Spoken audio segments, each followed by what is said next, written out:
यार सिर्फ एक सेकंड रुक और वीडियो स्किप करने से पहले एक सवाल का जवाब दे। अगर आज का इंसान इतना एडवांस है तो आज से 450 साल पहले लोग हमसे बेहतर चीजें कैसे बना गए। सोचो, आज दुनिया की बुलंद तरीन बिल्डिंग जो कि बुर्ज खलीफा है वो हम लोग तामीर कर रहे हैं, जिसमें बहुत ज्यादा इंजीनियर और मशीनरी का इस्तेमाल होता है। लेकिन क्या तुम लोगों ने सोचा है कि इससे हजारों साल पहले बनी हुई ग्रेट पिरामिड बगैर किसी साजो सामान या भारी मशीनरी के किस तरह परफेक्ट बनी। अब मैं तुझे एक असली शौक देता हूँ। आज से हजारों साल पहले एक मशीनरी मिली थी जो कि प्लैनेट्स की लोकेशन और मूवमेंट का पता लगाती थी। सोचो कि हजारों साल पहले इतनी जदीद टेक्नोलॉजी कहाँ से आई। और एक और बात, अगर मैं तुम लोगों से कहूँ कि आज से हजारों साल पहले की बनी हुई बिल्डिंग जो आज भी मौजूद है वो हमारी आज की मॉडर्न टेक्नोलॉजी और बिल्डिंग से काफी हद तक बेहतर है, तो सच क्या है? आइए आज हम आपको इसी तरह की मालूमात से आगाह करेंगे। वीडियो आखिर तक जरूर देखिए, क्योंकि जो चीजें हम आज आप लोगों को बताने वाले हैं वो आप लोगों की हिस्ट्री देखने का नजरिया ही बदल कर रख देंगी।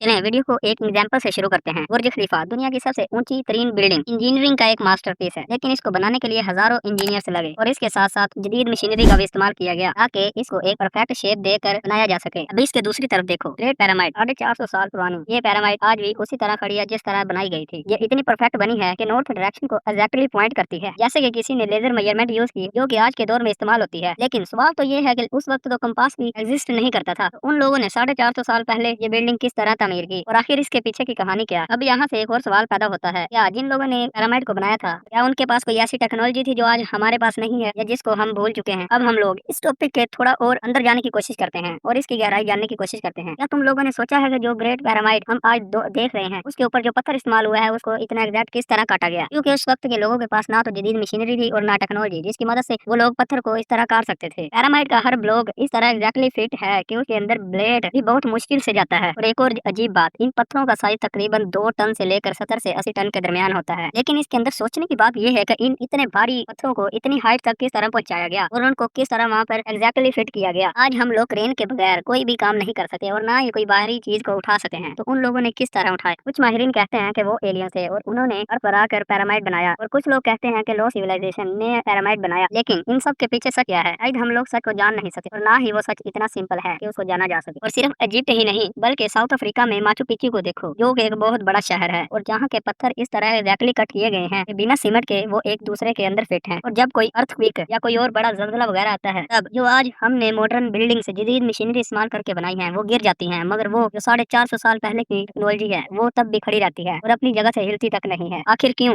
इसका क्या मतलब ये है कि उन लोगों को अर्थक्वेक का कॉन्सेप्ट हमसे पहले समझ आ गया था। अब थोड़ा आज की दुनिया की तरफ वापस आते हैं। हम रोबोट बना रहे हैं, हम एआई बना रहे हैं, लेकिन सवाल ये है कि क्या वाकई ही हम उन लोगों से हर चीज में आगे हैं? क्योंकि अगर तुम कंपेयर करो ओल्ड वर्सेस मॉडर्न, तो आज ये बिल्डिंग स्ट्रॉन्ग है मगर उनका लाइफ टाइम बहुत कम होता है, जबकि ग्रेट पिरामिड हजारों साल से सर्वाइव करते आते चले जा रहे हैं। और एक और इंटरेस्टिंग बात, पुराने वक्तों के लोग नेचर के साथ काम करते थे, उनकी कंस्ट्रक्शन इन्वायरमेंट को समझ कर होती थी, और आजकल हम लोग इन्वायरमेंट को बिना देखे चीजें बनाने लग जाते हैं। शायद इसी वजह से हम आज उनकी बनाई हुई हर चीज से पीछे हैं और शायद इसी वजह से उनकी बिल्डिंग हमसे ज्यादा ड्यूरेबल है। तो अब मैं तुम लोगों से एक होनेस्ट सवाल पूछता हूँ, अगर आज सारी मॉडर्न टेक्नोलॉजी खत्म हो जाए, इलेक्ट्रिसिटी खत्म हो जाए और इसके अलावा मॉडर्न मशीनरी ना हो, मॉडर्न टेक्नोलॉजी ना हो, तो क्या हम लोग इस तरह की बिल्डिंग्स को तमीर कर सकते हैं या हम बेसिक लेवल पे ही स्ट्रगल करेंगे? ये बात सोच कर ही अजीब लगती है ना कि इतने स्ट्रगल के बावजूद आज भी हम कई चीजों से पीछे हैं। तो फिर असली मिस्ट्री क्या है? क्या पुराने लोग ज्यादा इंटेलिजेंट थे या उनके पास हमसे ज्यादा वक्त होता था क्योंकि आजकल हमारे पास वक्त नहीं होता, या उन्होंने वो सीक्रेट को कवर किया था जो आज हम भूल चुके हैं? जो भी सच है, मगर एक बात तो मानने वाली है कि हिस्ट्री एक बोरिंग लेक्चर नहीं है बल्कि एक समझने की चीज है जिसको समझना हर इंसान के बस की बात नहीं है। ये पजल है जिसमें हर एक नया पीस मिलने के बाद नया सवाल पैदा हो जाता है और ये सवाल पैदा होते ही चले जाते हैं। और इसीलिए जब भी हम किसी पुराने स्ट्रक्चर को देखते हैं तो हम सिर्फ उसको देख ही नहीं रहे होते बल्कि उसके पीछे की कहानी को सोचकर हम हैरान भी हो रहे होते हैं। और शायद ऐसा भी हो सकता है कि एक दिन जब हम और रिसर्च करें, टेक्नोलॉजी में थोड़ा और आगे जाएं, तो हमें पता चले कि हम ओल्ड एज से फ्यूचर की तरफ नहीं बल्कि फ्यूचर से ओल्ड एज की तरफ जा रहे हैं।